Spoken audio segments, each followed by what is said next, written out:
చూడండి ఫ్రిక్షన్లో next part already ఫ్రిక్షన్లో 2 క్లాసులు అయినాయి, కొన్ని అప్లికేషన్స్ అయినాయి. నెక్స్ట్ రిమైనింగ్ చూడండి.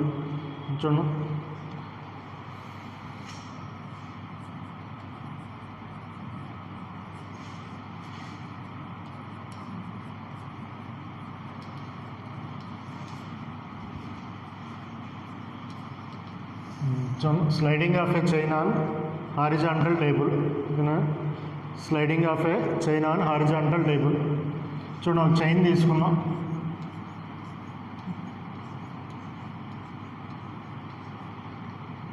సో టోటల్ చైన్ యొక్క లెంత్ వచ్చేసరికి క్యాపిటల్ ఎల్ అనుకోండి. Length of the chain capital L. So దీని యొక్క వెయిట్ లేదా మాస్ వచ్చేసరికి mass is M. Total length వచ్చేసరికి L, length of the chain L, దాని యొక్క మాస్ ఎమ్. ఇప్పుడు ఎక్కడ ప్లేస్ చేసా? హారిజాంటల్ టేబుల్ మీద ప్లేస్ చేసాం అనుకో.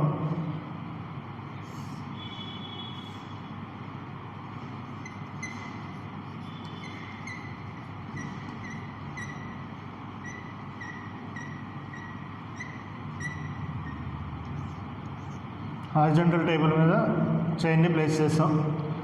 సో చైన్ని ప్లేస్ చేసి ఇక్కడ ఏం కనుక్కున్నా అంటే fractional length of the chain hanging from the table so that the system is in equilibrium. ఇది ఈక్విలిబ్రియంలో ఉండాలి అంటే జనరల్గా ఈక్విలిబ్రియం అంటే ఏంటి? ఫోర్సెస్ ఈక్వల్గా ఉండాలి. తన నెట్ ఫోర్స్ 0 లేదా ఫోర్సెస్ ఈక్వల్గా ఉండాలి. ఆపోజిట్ డైరెక్షన్ యాక్ట్ అయ్యే ఫోర్సెస్ ఈక్వల్. ఇప్పుడు ఇది స్లైడ్ అవుతుంది అంటే దేనివల్ల స్లైడ్ అవుతుంది? ఇది ఇప్పుడు స్లైడ్ అవుతుంది అంటే దేని మీద స్లైడ్ అవుతుంది అంటే ఇప్పుడు దేనివల్ల, ఏ ఫోర్స్ వల్ల స్లైడ్ అవుతుంది? ఫ్రిక్షన్ ఆఫ్ దీని యొక్క వెయిట్ వల్ల స్లైడ్ అయ్యేది. దీని యొక్క వెయిట్ వల్ల స్లైడ్ అవుతుంది. ఈ వెయిట్ స్లైడ్ అవ్వకుండా ఉండాలి అంటే దాని మీద ఆపోజిట్ డైరెక్షన్లో ఫ్రిక్షన్ యాక్ట్ అయితే స్లైడ్ అవ్వదు. ఈక్విలిబ్రియం అంటే దీని యొక్క weight is equal to limiting friction equal అయితే ఈక్విలిబ్రియం అంటాం. సో ఆ ఈక్విలిబ్రియం అంటే అబౌట్ టు స్లైడ్, అదే ఈక్విలిబ్రియం లేదా అబౌట్ టు స్లైడ్. చైన్ ఈక్విలిబ్రియంలో ఉండాలి లేదా అబౌట్ టు స్లైడ్ అయినప్పుడు ఫ్రాక్షనల్ లెంత్ ఆఫ్ ది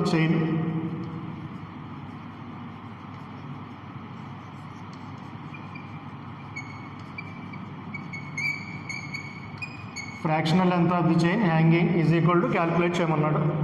లేదా ఈక్విలిబ్రియంలో ఉన్నప్పుడు fractional length of the chain అంటే సపోజ్ నువ్వు టోటల్ లెంత్ ఎంత తీసుకున్నా? క్యాపిటల్ ఎల్ తీసుకున్నావు. సపోజ్ నీకు ఇక్కడ హ్యాంగ్ అవుతుంది చూడండి, హ్యాంగ్ అవుతున్నటువంటి పార్ట్ని స్మాల్ ఎల్ అను. లేదా hanging part equal to small L.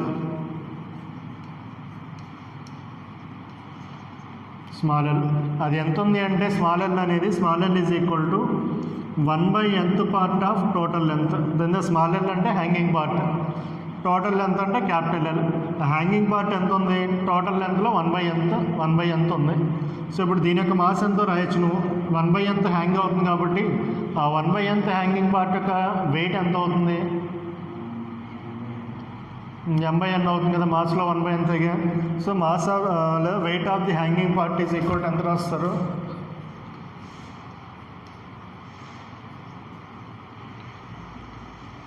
Weight of hanging part is equal to ఎంత రాయొచ్చు? mg/n అని రాయొచ్చు. mg/n హ్యాంగ్ అవుతుంది. సో రిమైనింగ్ వెయిట్ అంటే టేబుల్ పైన ఎంత వెయిట్ ఉంటుంది? టోటల్ వెయిట్ ఈక్వల్ టు ఎంత? టోటల్ వెయిట్ ఈక్వల్ టు దీని యొక్క total weight is equal to mg. mgలో ఇదెంత? mg/n హ్యాంగ్ అవుతుంది. సో రిమైనింగ్ పార్ట్ ఎంత అవుతుంది? Remaining part is equal to mg minus mg/n. అంటే weight of chain on the table is equal to mg minus mg/n అవుతుంది. mg minus mg/n. So in equilibrium position A forces equal అవుతాయి? ఈక్విలిబ్రియంలో ఉన్నప్పుడేమో దీని wait దేన్ని balance చేస్తుంది? ఇక్కడ ఉన్నటువంటి ఫ్రిక్షన్ని balance చేస్తుంది.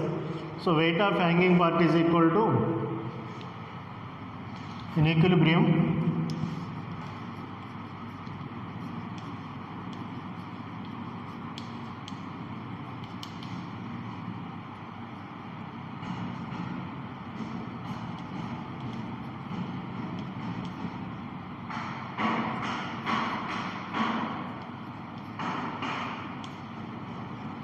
ఉన్న weight of hanging part equilibrium పొజిషన్లో దీని యొక్క వెయిట్ ఈ టేబుల్కిను ఈ చైన్కి మధ్యలో ఉన్నటువంటి ఫ్రిక్షన్కి బ్యాలెన్స్ అవుతుంది.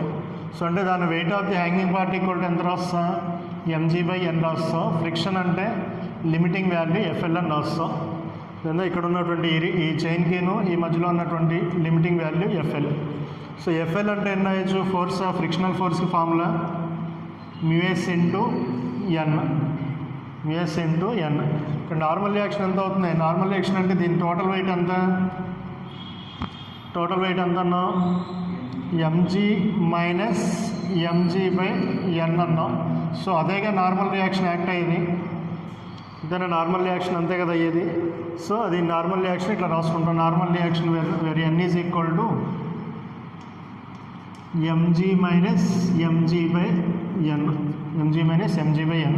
సో ఇక్కడ ఇందులో సబ్స్టిట్యూట్ చేసామనుకో FL equal to μs into mg common తీస్తే ఎంత వస్తుంది, 1 మైనస్ 1/n. అంతేనా, mg కామన్ తీస్తే 1 మైనస్ 1/n. ఈ వాల్యూని ఇందులో సబ్స్టిట్యూట్ చేయి. mg/n is equal to μs into mg into 1 minus 1/n. ఇది క్యాన్సిల్ చేస్తే ఎంత వస్తుంది, 1/n is equal to μs cross multiply చేసామని ఎంత వస్తుంది, n మైనస్ 1/n. ఈ n క్యాన్సిల్ చేయి. దాని నుంచి μs is equal to 1/n minus 1. Coefficient of friction value μs equal to 1/n minus 1. అందువల్ల ఈక్విలిబ్రియం పొజిషన్లో ఉంది అంటే దీని యొక్క వెయిట్ ఇక్కడ ఉన్నటువంటి ఫ్రిక్షన్కి బ్యాలెన్స్ అవుతుంది ఈక్విలిబ్రియం పొజిషన్ అంటే. ఆర్ లేదా అబౌట్ టు స్లైడ్ అంటాం. అబౌట్ టు స్లైడ్ అయినప్పుడు ఈ రెండు ఫోర్సెస్ బ్యాలెన్స్ అవుతాయి. ఆ రెండు ఫోర్సెస్ని బ్యాలెన్స్ చేసి ఏం కనుక్కున్నాం, μs వాల్యూ కనుక్కోవాలి. μs వాల్యూని కనుక్కున్నాం. నువ్వు ఇప్పుడు క్యాలిక్యులేట్ చేయమంది ఏంటంటే ఇక్కడ ఫ్రాక్షనల్ లెంత్ కూడా కనుక్కోవచ్చు. ఫ్రాక్షనల్ లెంత్ ఎట్లా కనుక్కుంటాం, fractional length of the chain అంటే స్మాల్ l/l. చైన్ ఎంతవరకు రాసుకోండి, ఎంతవరకు నోట్ చేయండి.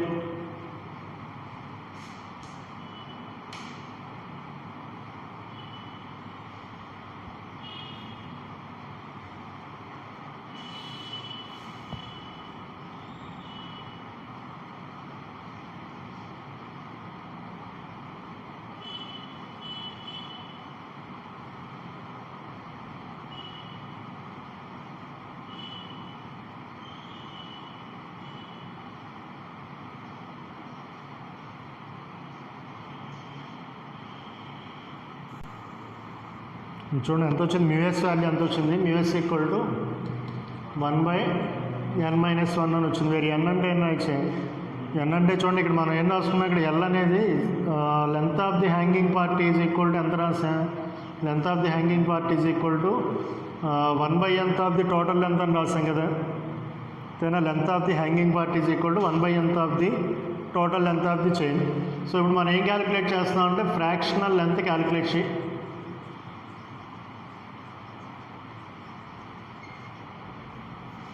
Fractional length of hanging. So that ఈక్విలిబ్రియంలో ఉన్నప్పుడు ఫ్రాక్షనల్ లెంత్. ఫ్రాక్షనల్ లెంత్ అంటే జనరల్గా ఫ్రాక్షన్ అంటే ఏంటమ్మా, చేంజ్ బై ఒరిజినల్ కదా. ఫ్రాక్షన్ అంటే చేంజ్ బై ఒరిజినల్. సో అంటే ఇక్కడ నీకు చేంజ్ అంటే small part small l by total length ఎంత క్యాపిటల్ L. అంటే నువ్వు ఫ్రాక్షనల్ లెంత్ అంటే ఏం కనుక్కోవాలి, స్మాల్ l బై క్యాపిటల్ Lని, స్మాల్ l బై క్యాపిటల్ Lని ఫ్రాక్షనల్ లెంత్ అంటాం. మనం ఇక్కడ ఏం రాసుకున్నాం అంటే స్మాల్ l ఈక్వల్ టు ఏం రాసాం, small l is equal to total లెంత్లో 1/nth పార్ట్ అని రాసాం కదా హ్యాంగింగ్ పార్ట్. సో దీని నుంచి n వాల్యూ ఎంత అవుతుంది, capital L by small l అవుతుంది. Capital L by small l. ఈ స్మాల్ l వాల్యూని ఇందులో సబ్స్టిట్యూట్ చేయండి. μs equal to 1 capital L minus capital L by small l minus 1. దీన్ని సాల్వ్ చేస్తే ఎంత వస్తుంది చూడండి. That equal to small l పైకి వస్తుంది, small l by capital L minus small l ఎంత కదా వచ్చేది. సో దీన్ని ఎట్లా రాయొచ్చు అంటే 1/μs is equal to capital L minus small l by small l అని రాయి. లేదా 1/μs is equal to split చేసామనుకో capital L by small l minus 1 or capital L by small l is equal to 1/μs plus 1 లేదా capital L by small l minus 1 equal to 1/μs capital L minus small l by small l equal to 1/μs. మళ్ళీ మనకు కావాల్సిందండి చూడండి. So దీని నుంచి μs plus 1/μs is equal to capital L by small l. మన fractional ఎంత అంటే ఏంటి కనుక్కోవాల్సింది స్మాల్ l బై క్యాపిటల్. అంటే దీన్ని రివర్స్ చేసాం అనుకో small l by capital equal to ఎంత వస్తుంది μs ప్లస్ 1 అవుతుంది. ఇది answer. Fractional length of the chain hanging when the chain is in equilibrium అయినప్పుడు small l by capital equal to μs plus 1. Note చేయండి.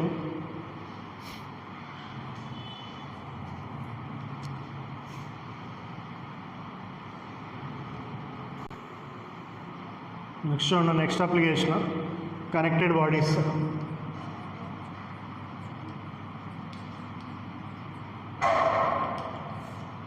Connected bodies మీకు అంతకుముందు టాపిక్లో ఉంటుంది. కనెక్టెడ్ బాడీస్లో యాక్సలరేషన్ ఇవన్నీ క్యాలిక్యులేట్ చేస్తాం. అక్కడ ఏంటంటే అక్కడ అంతకుముందు వచ్చిన టాపిక్లో ఫ్రిక్షనల్ ఫోర్స్ని కన్సిడర్ చేసుకోకుండా క్యాలిక్యులేట్ చేస్తాం. దాని ఇక్కడ ఫ్రిక్షనల్ ఫోర్స్ని కన్సిడర్ చేసుకున్నాం. ఆల్రెడీ ఇది రాసుకుని ఉంటారు ప్రీవియస్ ఇందులో ఈ చాప్టర్లోనే అంతకుముందు. ఇప్పుడు ఏంటంటే ఫ్రిక్షన్ కన్సిడర్ చేసుకుని కనెక్టెడ్ బాడీస్ యొక్క యాక్సలరేషన్.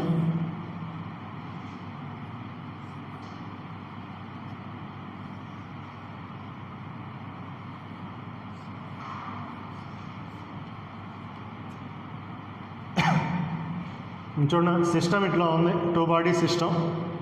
M1 అనేది మాస్, M2 అనేది సెకండ్ మాస్. సెకండ్ మాస్ వచ్చేసరికి ఎక్కడ ఉంది అంటే ఈ సర్ఫేస్ మీద ఉంది, రఫ్ సర్ఫేస్ మీద.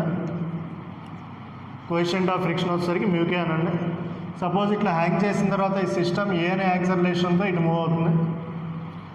అక్కడ ఏ అనే యాక్సలరేషన్ ఆల్రెడీ క్యాలిక్యులేట్ చేశారు మీరు అంతకుముందు వచ్చిన అప్లికేషన్లో. యాక్సలరేషన్ క్యాలిక్యులేట్ చేశారు, కానీ అంతకుముందు వచ్చిన అప్లికేషన్ ఏంటంటే ఇది స్మూత్ సర్ఫేస్ అని తీసుకున్నాం. ఇప్పుడు వచ్చేసరికి ఏం తీసుకున్నా ఇక్కడ రఫ్ సర్ఫేస్ అని తీసుకుంటున్నాం. అంతే డిఫరెన్స్. రఫ్ సర్ఫేస్ M1 అనేది హ్యాంగ్ అవుతుంది, M2 అనేది హారిజాంటల్ టేబుల్ మీద రెస్ట్లో ఉంది. ఈ సిస్టమ్ అనేది ఇట్లా యాక్సలరేషన్ ఏ అనే యాక్సలరేషన్ ఇట్లా మూవ్ అవుతుంది. ఇది ఇట్లా మూవ్ అవుతుంది అంటే ఇది కూడా మూవ్ అవుతుందంటే ఇదే డైరెక్షన్లో మూవ్ అవుతుంది, డౌన్వర్డ్ డైరెక్షన్లో మూవ్ అవుతుంది. ఇప్పుడు దీని మీద నువ్వు ఫోర్సెస్ అప్లై చేసావు అనుకో, న్యూటన్ సెకండ్ లాని అప్లై చేస్తే దీని మీద ఫోర్సెస్ కన్సిడర్ చేసుకుంటే ఏ ఫోర్సెస్ ఉంటాయి దీని మీద? టెన్షన్ T అప్వర్డ్ డైరెక్షన్లో ఉంటుంది, గ్రావిటేషనల్ ఫోర్స్ M1G డౌన్వర్డ్ డైరెక్షన్లో ఉంటుంది. సో ఇది వచ్చేసరికి ఈ లైట్ స్ట్రింగ్ అని తీసుకుంటాం. లైట్ స్ట్రింగ్ అంటే మీనింగ్ ఏంటంటే టెన్షన్ వాల్యూ కాన్స్టెంట్ అని. ఇక్కడ ఎంతైతే టెన్షన్ ఉంటుందో ఇక్కడ కూడా అంతే టెన్షన్ ఉంటుంది. సో ఇప్పుడు సపోజ్ దీనికి న్యూటన్ సెకండ్లో అప్లై చేస్తాం అనుకో ఈ సిస్టమ్కి, ఈక్వేషన్ ఏం రాస్తా? సిస్టమ్ కింద కదా వచ్చేది, కింద వస్తుంది కాబట్టి న్యూటన్ సెకండ్లో ఏం రాయొచ్చు? రిజల్టెంట్ ఫోర్స్ ఎంత అవుతుంది దీని మీద? రిజల్టెంట్ ఫోర్సెస్ ఎన్ని ఉన్నాయి? ఇక్కడ 2 ఫోర్సెస్ ఉన్నాయి, M1G ఉంది, T ఉంది. సో 2 దానికి ఒకటి ఆపోజిట్ డైరెక్షన్ ఉన్నాయి. ఇది కింద మూవ్ అవుతుందంటే ఏ ఫోర్స్ ఎక్కువ? M1G ఎక్కువ. కాబట్టి ఎన్ని వస్తాయి? M1G minus T is equal to M1A రాస్తాం. అదరా నెక్స్ట్ ఇక్కడ అప్లై ఇక్కడ యాక్ట్ అయ్యే ఫోర్సెస్ తీసుకుంటే ఇది దేని వల్ల మూవ్ అవుతుంది? స్ట్రింగ్లో ఉన్నటువంటి టెన్షన్ వల్ల మూవ్ అవుతుంది. నెక్స్ట్ ఇక్కడ ఏం డెవలప్ అవుతుంది? ఇది ఫ్రిక్షనల్ ఫోర్స్ డెవలప్ అవుతుంది, FK అని రాస్తాం. మూవ్ అవుతుంది కాబట్టి కైనెటిక్ ఫ్రిక్షన్. సో ఇక్కడ న్యూటన్ సెకండ్లో అప్లై చేస్తే నీకు 2 ఫోర్సెస్ ఉన్నాయి, tension and frictional force. System ఈ డైరెక్షన్ యాక్సలరేట్ అవుతుంది కాబట్టి T minus FK is equal to ఎన్ని రాస్తా? M2A అని రాస్తా. FK అంటే ఫార్ములా ఏంటి? μk ఇంటూ n కదా. FK equal to μk into n. మరి n అంటే ఏంటి? దీని యొక్క వెయిట్. M2G డౌన్వర్డ్ డైరెక్షన్లో ఉంటే నార్మల్ రియాక్షన్ అప్వర్డ్ డైరెక్షన్లో ఉంటుంది. సో కాబట్టి n ఈక్వల్ టు n రాయొచ్చు, n equal to M2 into G అని రాయొచ్చు. సో ఫార్ములాను అందులో సబ్స్టిట్యూట్ చేసామనుకో FK ఎంత అవుతుంది? FK equal to μk into M2 into G అవుతుంది. సో FK వాల్యూని ఇందులో సబ్స్టిట్యూట్ చేయండి. So T minus μk into M2 into G equal to M2 into A. ఇది సెకండ్ ఈక్వేషన్ అను, ఇది ఫస్ట్ ఈక్వేషన్ అను. నీకు కావాల్సిందంటే యాక్సలరేషన్ కావాలి. యాక్సలరేషన్ కావాలంటే రెండు ఈక్వేషన్ ఏం చేస్తే వస్తుంది, యాడ్ చేస్తే వస్తుంది. 1+2 చేయండి. సో 1+2 చేస్తే నీకు టెన్షన్ క్యాన్సిల్ అవుతుంది కదా, టెన్షన్ క్యాన్సిల్ అవుతుంది. ఎంత వస్తుంది, m1g minus μk into m2 into g is equal to m1 plus m2 into a అని రాసుకోవచ్చు. ఓకేనా? సో దీని నుంచి acceleration a equal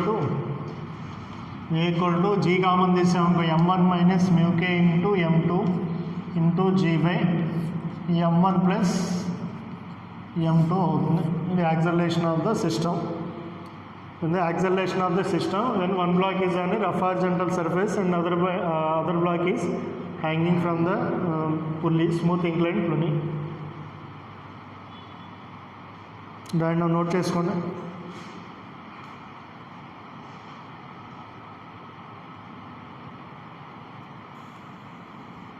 so next application vehicle coming to rest.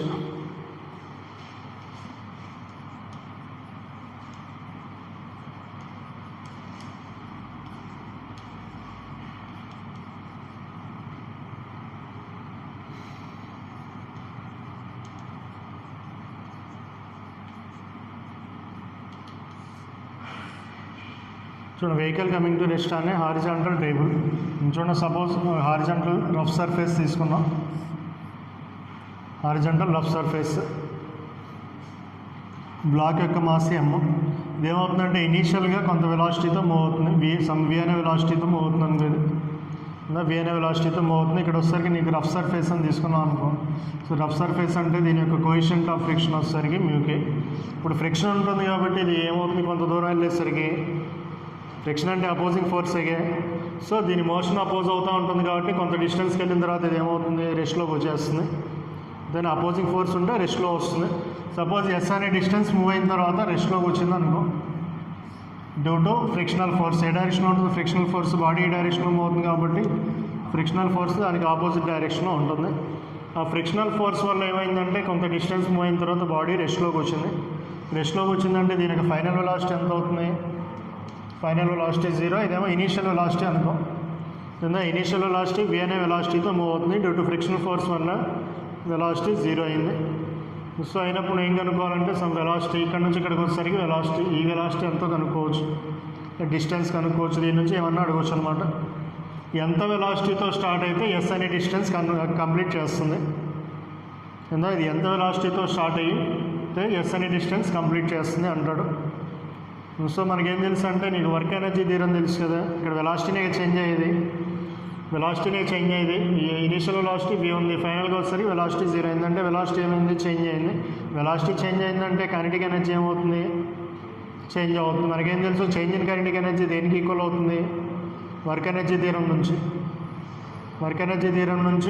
Work done is equal to change in kinetic energy కదా, చదువుకుంది.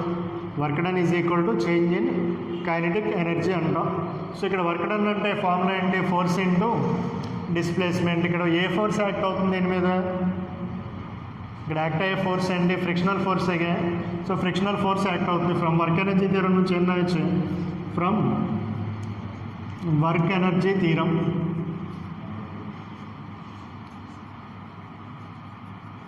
Work done is equal to change in kinetic energy. Work done is equal to delta KE. ఇక్కడ work done అంటే నీకు force frictional force, displacement S. So రెండో దానికి ఒకటి ఏ డైరెక్షన్లో ఉన్నాయి, ఫ్రిక్షనల్ ఫోర్స్ ఇటు ఉంటే డిస్ప్లేస్మెంట్ ఇటు కదా అయ్యేది. సో వర్క్ డన్ పాజిటివ్ అవుతుందా నెగిటివ్ అవుతుందా, నెగిటివ్ వర్క్ డన్ అవుతుంది. So minus force into displacement, దాని వర్క్ డన్ అంటే force into displacement is equal to change in kinetic energy. Change in kinetic energy అంటే final kinetic energy minus initial kinetic energy. Body యొక్క mass m కాబట్టి of final kinetic energy ఎంత 0, velocity 0 minus initial velocity అవుతుంది half mv² కదా formula. So final kinetic energy velocity 0 కాబట్టి 0, initial velocity v కాబట్టి v².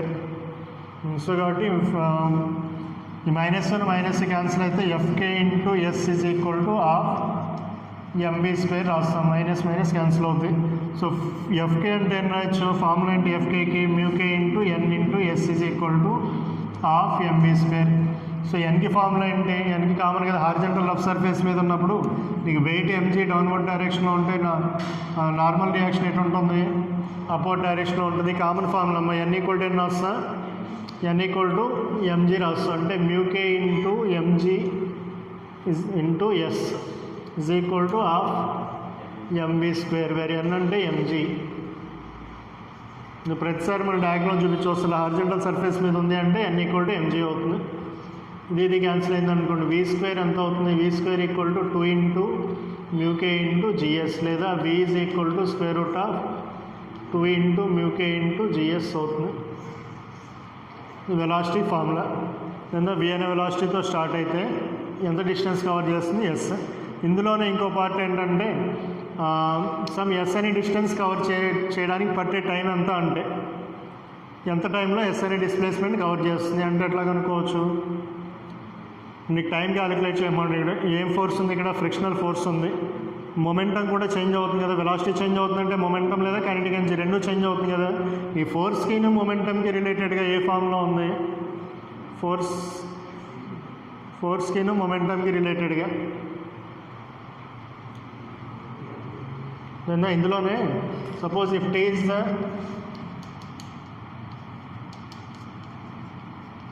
time taken by the body to come to rest, అయితే tea వాల్యూని ఎట్లా కనుక్కుంటాం, tea వాల్యూని ఏ విధంగా కనుక్కోవచ్చు, టీ వాల్యూని ఎట్లా కనుక్కుంటాం చూడండి. టీ వాల్యూ కనుక్కోవాలంటే ఇక్కడ నీకు ఏమేమి నీకు తెలిసినవి ఏమున్నాయండి, ఇక్కడ ఫోర్స్ ఉంది, ఫ్రిక్షనల్ ఫోర్స్ ఉంది, బాడీ యొక్క వెలాసిటీలో చేంజ్ అవుతుందంటే మొమెంటం చేంజ్ అవుతుంది. సో మొమెంటం, ఫోర్స్, టైం రిలేటెడ్గా ఫార్ములాస్ ఏమైనా ఉన్నాయా, ఉంది కదా. ఇంపల్స్కి ఫార్ములా ఉంది, ఇంపల్స్కి ఫార్ములా ఏంటి, force into time that equal to ఏమని రాయొచ్చు, చేంజ్ ఇన్ మొమెంటం అని రాయొచ్చు అంతేనా. Impulse equal to force into time that equal to change in time, దాని నుంచి టైం వాల్యూ కనుక్కోవచ్చు. లేదా నీకు ఇంపల్స్కి ఫార్ములా ఉందా, impulse is equal to force into time that equal to change in momentum అని. సో ఇక్కడ నీకు ఫోర్స్ ఏముంది, ఫ్రిక్షనల్ ఫోర్స్ ఉంది, frictional force into time into change in momentum అంటే అంత వెలాసిటీ చేంజ్ అయింది కదా, వెలాసిటీ ఇనీషియల్గా v ఉంది, ఫైనల్గా 0 అయింది. చేంజ్ ఇన్ మొమెంటం అంటే ఎన్ని వస్తా mv అని రాయొచ్చు కదా, లేదా change in momentum equal to mv. So దాని నుంచి time t equal to mv by FK, లేదా mv బై ఎఫ్కే అంటే ఎన్ని వస్తాం, ఎఫ్కే అంటే మ్యూకే ఇంటూ ఎంజీ అని రాస్తాం.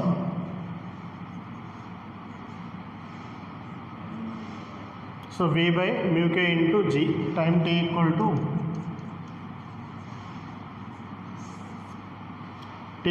v by mu k into G. Note చేయండి,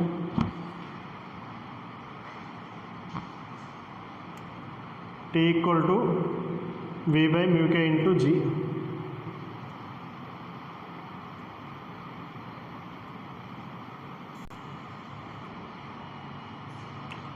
చూడండి ఇంతవరకు చాలు. నెక్స్ట్ క్లాస్కి వచ్చేటప్పుడు మీకు సూడో ఫోర్స్ గురించి ఒకసారి చదువుకురండి. కింద సూడో ఫోర్స్ అంతకుముందు వచ్చింది. సూడో ఫోర్స్ అనేది ఎక్కడ అప్లై చేస్తాం, ఎక్కడ వస్తుంది సూడో ఫోర్స్ అనేది, నాన్ ఇనర్షియల్ ఫ్రేమ్లో న్యూటన్ సెకండ్ లా అప్లై చేయాలంటే సూడో ఫోర్స్ని కాన్సెప్ట్ని అప్లై చేస్తాం. అంటే inertial frame, non inertial frame of reference అని ఉంటాయి, అక్కడ మీకు సూడో ఫోర్స్ అనే కాన్సెప్ట్ వస్తుంది నాన్ ఇనర్షియల్ ఫ్రేమ్లో. ఆ సూడో ఫోర్స్ కాన్సెప్ట్ చదువుకొస్తే నీకు నెక్స్ట్ చెప్పే అప్లికేషన్ అనేది అర్థమవుతుంది. నెక్స్ట్ సూడో ఫోర్స్ కాన్సెప్ట్ చదువుకురండి. ఇంతవరకు ఒకసారి ప్రాక్టీస్ చేయండి, ఈ డెరివేషన్స్ అన్నీ ఒకసారి ప్రాక్టీస్ చేయండి. ఓకేనా.